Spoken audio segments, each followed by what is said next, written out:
now you've got like sort of a set of panels you can use. So I want him to tell the others to please start laying mines as soon as I have the pickaxe upgrade. All right. So that's going to happen. I'll just make it at this point, and hopefully that'll give him enough time to do it.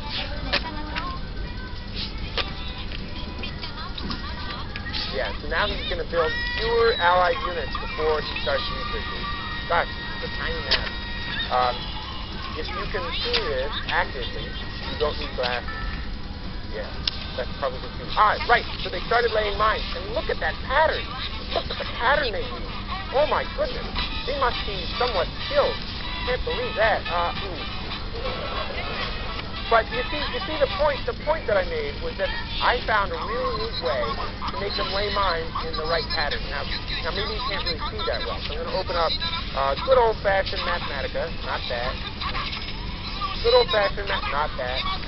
Good old-fashioned, there we go, Mathematica. So you can see the fifth arrangement, this disposition of mine positions, which is like over 1, up 2. I got to zoom in a little bit. Yeah, so over 1, up 2, over 1, up 2. This arrangement is going to totally fill space. So this is where I've colored all the adjacent ones in. And this is going to mean that if you lay mines at the center and you have the pickaxe upgrade, then you will be fully tiling space. Really useful. And here I'm going to give away the trick. You'll be on the right spot if mod of 2 plus your X val plus 1 times your Y val equals 5 or equals 0. If mod this number 5, see if I change this to like a 7, then the whole pattern changes. And you can like investigate different patterns by playing around with it. And these patterns may have different effects depending on your upgrades and the position of your mines. And it made me get a kind of a neat idea. So this is fully dense. And you can do partly dense. It's really simple. You can just do mod I plus j, where I and j are your x and y values. You can just do mod 2.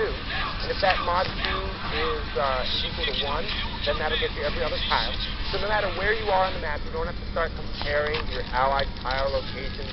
You don't have to start doing a whole bunch of really complicated operations. Just say, if my robot is on this nice tile, then go ahead and lay a mine. Really nice. And here's an interesting alternative. Than the one above. This is sort of like knights in chess, where they can move up and up and up, or they can move over and over and over. Well, here, I've gone and done it a little bit farther apart, and the result is this neato-looking structure. So it's like the one we did before, where we had only done a checkerboard pattern, only now we have a lot fewer mines to lay, and we still get sort of this interpenetrated mix. This could be really useful for fooling the enemy team. The formula for this system is 3x plus 1y, and as long as you mod that with 8, you'll get the answer you were looking for. Now, this is sort of an interesting system. If I change this to 1, I change this to 5, I get the same result, but sort of mirror image. It's just playing around with this kind of problem can be quite enlightening if you're not the kind of person who instantly sees how these systems work. So let's do like some summaries, and then at the end of the summaries, I'm going to show you a really awesome player, a really amazing version of this thing that has the headquarters telling it where to go. So this is going to be at the very end of the lecture. I'm going to show you it's the same as this player that just lost this match, this one up here. Only instead of being dumb when the enemy arrives, it's going to be smart about where it puts itself with respect to the enemy.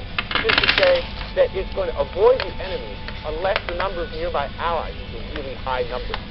And at the same time, the central headquarters is going to tell it to capture encampments and to build suppliers and generators on them.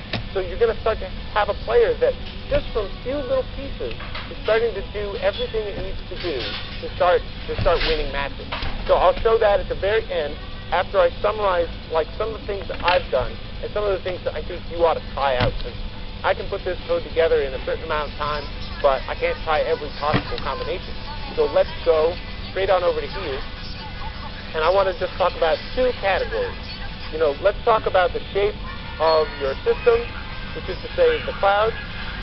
Let's talk about how you achieve the shape. And